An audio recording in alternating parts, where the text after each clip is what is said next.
सुंदर स्नूर cartoon network. एक वक्त की बात है कि रिंकी नाम की एक लड़की छोटे से गांव में रहती थी। कुछ अरसे में उसकी शादी शहर के अच्छे घराने में हो जाती है।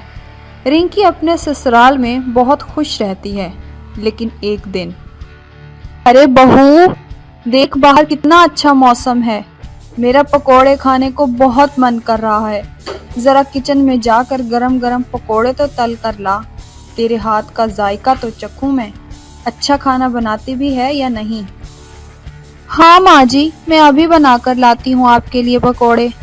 इतना कहकर रिंकी किचन में जाती है और पकोड़े तलने लगती है। कुछ ही देर में पकोड़ों की थाली सजाकर रिंकी अपनी सास के पास आती है और प्लेट उसके सामने रखती है।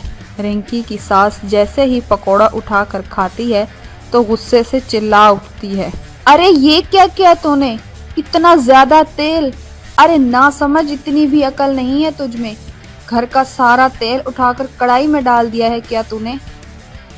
मुझे माफ कर दे माँ जी, मुझसे गलती हो गई।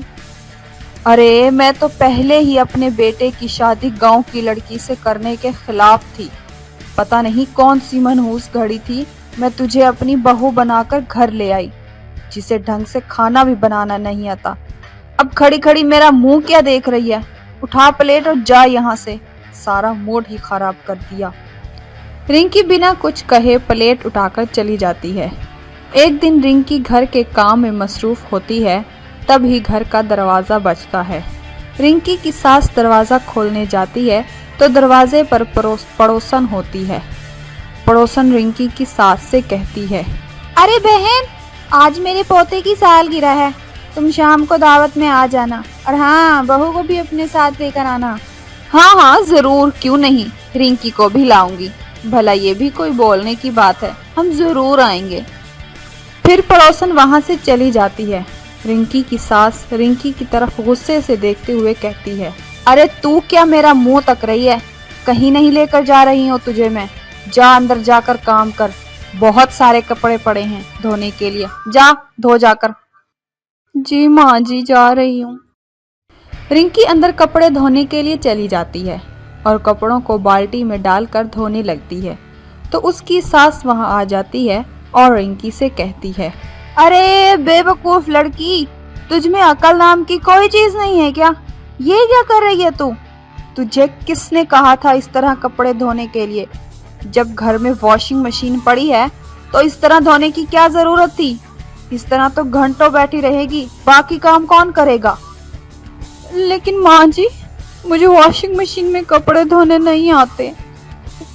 अरे तो तुम मुझसे पूछ लेती, लेकिन तुझे समझा कर भी क्या फायदा, आखिर तू है तो गांव की ही गवार लड़की। अरे जरा पड़ोसन की बहू को देख, हर काम में आगे है, सारा मोहल्ला उसकी तारीफें करता है, पता नहीं भगवान की मेरे साथ क्या दुश्मनी थी। ये कहकर रिंकी की सास वहां से चली जाती है। शाम के वक्त जब गोगी घर वापस आता है तो बहुत उदास होता है। माँ उससे पूछती है, बेटा क्या हुआ है, तुम्हारा मुंह क्यों लटका हुआ है, क्या कोई परेशानी वाली बात है? उदास क्यों हो, तुम्हारी तबीयत तो ठीक है ना? क्या बताऊं माँ जी, पिछले कुछ महीनों से दुकान में बहुत नुकसान हो रहा है। दुकान का काम बढ़ाने के लिए मैंने कुछ कर्ज लिया था, वो भी वक्त पर नहीं दे सका। अगर यूं ही चलता रहा तो दुकान बंद करनी पड़ेगी माँ। इतना कहकर गोगी वहां से चला जाता है। देखते ही देखते कुछ अरसे में दुकान में इतना नुकसान होता है कि दुकान बंद करनी पड़ती है और वो घर बैठ जाता है।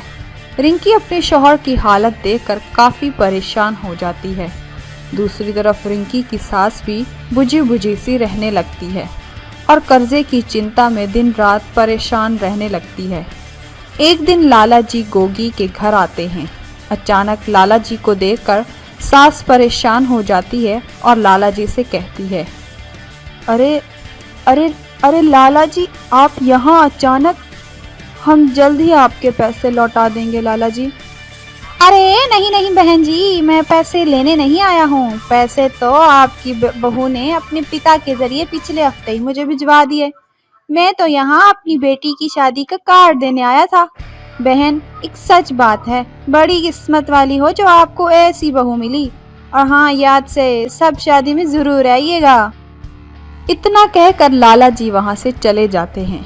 रिंकी की सास भागते हुए रिंकी के कमरे में जाती है और उसे कहती है, मुझे माफ़ कर दे बहू, मुझसे बड़ी गलती हो गई।